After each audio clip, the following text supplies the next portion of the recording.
The doses are produced by South African drug manufacturer Aspen Pharmacare under contract to Johnson & Johnson.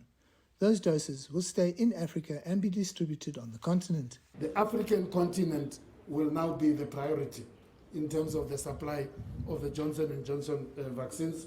So now this doesn't, when we say African continent, that also includes our own country. So we have a very clear agreement with Johnson & Johnson. South Africa has the contract for the supply of 31 million doses of the Johnson & Johnson vaccine.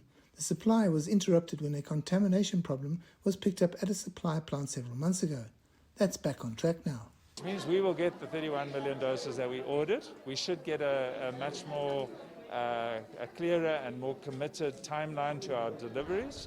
And it means that the remaining capacity of that plant will go into the AU's supply to the rest of the African continent. Johnson & Johnson are the vaccine owners and in charge of allocation and distribution.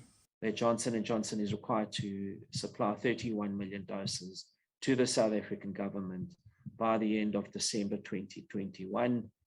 And as far as I understand, they have supplied up until now just shy of 5.5 million doses.